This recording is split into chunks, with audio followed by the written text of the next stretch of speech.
আসসালামু আলাইকুম গাইস, আশা করি সকলে ভালো আছেন। আপনাদের দোয়ায় আমি আলহামদুলিল্লাহ অনেক ভালো আছি। বৃষ্টির কারণে লেট করে ভাইয়ের বাসায় আসলাম বাইকে রিসিভ করার জন্য, এবং ভাই বলতেছে যে সকলে আসছে কিনা। তা আমিও বললাম যে ভাই সবাই আসছে, আপনার জন্য রাস্তা অপেক্ষা করতেছে। যেহেতু রাস্তা অনেক চিকন এবং ভাঙ্গা ছিল, তাই জামাইয়ের গাড়িটা সহজে ঢুকতেছিল না। তাই আমরা জামাইয়ের জন্য এখানে সবাই অপেক্ষা করতেছি।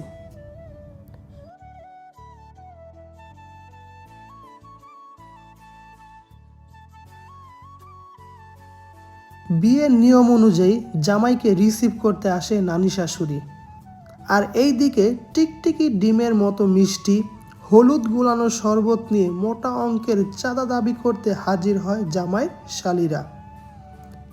আর এটা শুনে হাসতে থাকি উপস্থিত আমরা। তাই তো ওয়াদা নেই, তুলে ফেলবো বিআইনদের চামড়া। এগুলো শুনে জামাইয়ের গলা শুকিয়ে যায়। নানি শাশুড়ি এক গ্লাস শরবত বাড়িয়ে দেয় জামাইয়ের দিকে। হলুদ গুলানো পানি বুঝতে পেরে জামাইয়ের আগে জামাইয়ের বোন জামাই খেয়ে দেখে নেয় এবং জামাইকে খেতে দেয়। অবশেষে চাঁদার টাকা দিয়ে দিলে ফিতাটি কাটার জন্য কাঁচি দেয়।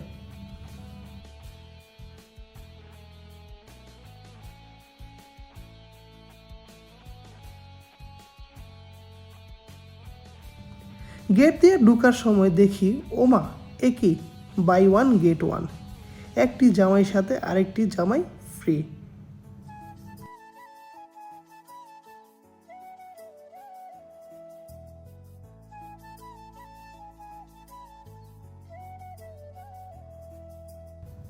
জামাই আসার খবর পেয়ে বউ উচ্ছ্বাসিত হয়ে আকাশের প্রাণে তাকিয়ে ঘুরতে শুরু করে। এক পর্যায়ে মাথা ঘুরে যায়। আর অন্যদিকে জামাই সকলের সাথে ছবি তোলায় ব্যস্ত।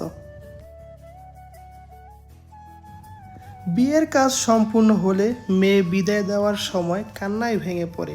সেই মুহূর্তে জামাইকে পরামর্শ দেই বউকে কোলে নেওয়ার। যেই কথা সেই কাজ, জামাই সাথে সাথে বউকে কোলে নেয়, বাড়িতে নিয়ে যায় এবং সহি সালামতে বাড়িতে ফিরে আসে। সবাই তাদের জন্য দোয়া করবেন, তারা যেন তাদের দাম্পত্য জীবনে সুখী হয়। আল্লাহ হাফেজ।